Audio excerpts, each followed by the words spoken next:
Hello दोस्तों, स्वागत है आपका मेरे यूट्यूब चैनल आरवी क्रिएशन में। प्रेमचंद की अन्य लघु कहानियों में से एक छोटी सी लघु कहानी है जिसका नाम है कश्मीरी सेब। आई होप ये कहानी आपको पसंद आए। कल शाम को चौक में 2-4 ज़रूरी चीज़ें खरीदने गया था। पंजाबी मेवा फरोशों की दुकानें रास्ते में ही पड़ती हैं। एक दुकान पर बहुत अच्छे रंगदार गुलाबी सेब सजे हुए नजर आए। जी ललचा उठा। आजकल शिक्षित समाज में विटामिन और प्रोटीन के शब्दों में विचार करने की प्रवृत्ति हो गई है। टोमेटो को पहले कोई भी नहीं पूछता था, अब टोमेटो भोजन का आवश्यक अंग बन गया है। गाजर भी पहले गरीबों के पेट भरने की चीज थी, लेकिन अब अमीर तो उसका हलवा ही खाते हैं। मगर अब पता चला है कि गाजर में भी बहुत विटामिन है, इसलिए गाजर को भी मेजों पर स्थान मिलने लगा है। सेब के विषय में तो यह कहा जाने लगा है कि एक सेब रोज खाइए तो आपको डॉक्टर की ज़रूरत नहीं रहेगी। डॉक्टर से बचने के लिए हम नीम कौड़ी तक खाने को तैयार हो सकते हैं। सेब तो रस और स्वाद में अगर आम से बढ़कर नहीं है तो घटकर भी नहीं है। सेब को यह स्थान मिल चुका है। अब वह केवल स्वाद ही चीज नहीं है, उसमें गुण भी है। हमने दुकानदार से मोल भाव किया और आधे सेब मांगे। दुकानदार ने कहा, बाबूजी, बहुत मजेदार सेब आए हैं, खास कश्मीर से, आप ले जाइए, खाकर तबीयत खुश हो जाएगी। मैंने रुमाल निकालकर उसे देते हुए कहा, चुन चुन कर रखना। दुकानदार ने तराजू उठाई और अपने नौकर से बोला, सुनो, आधा सेर कश्मीरी सेब निकालना और चुनकर लाना। लड़का 4 सेब लाया। दुकानदार ने तौला, एक लिफाफे में उन्हें रखा और रुमाल में बांधकर मुझे दे दिया। मैंने 4 आने उसके हाथ में रखे। घर आकर लिफाफा जैसे था वैसे ही रख दिया।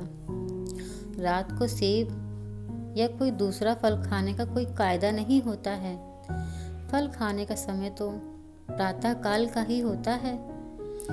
आज सुबह मुंह हाथ धोकर जैसे ही नाश्ता करने के लिए एक सेब निकाला तो सड़ा हुआ था।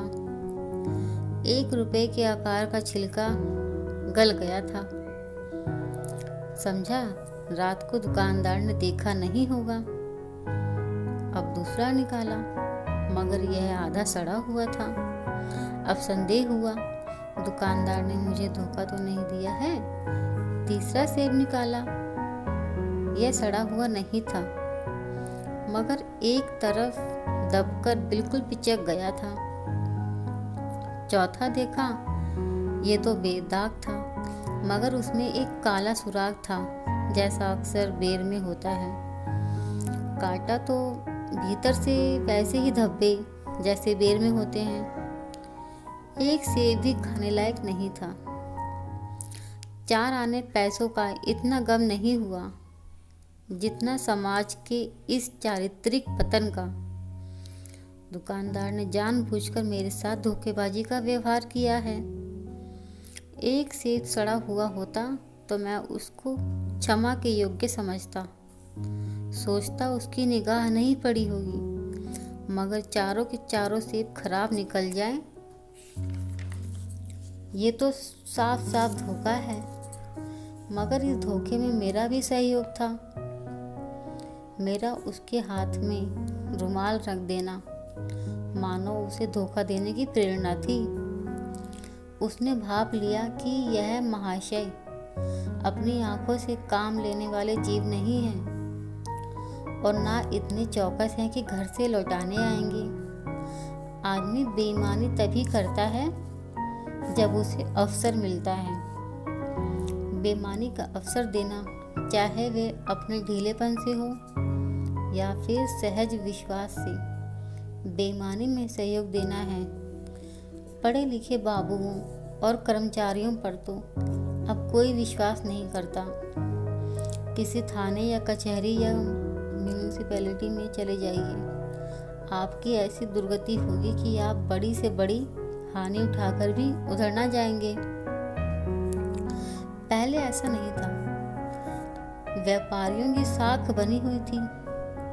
यो तोल में चाहे छटाक कस ले, लेकिन आप इन्हें 5 की जगह भूल से 10 के नोट दे आते तो उसके लिए आपको घबराने की कोई आवश्यकता ना थी।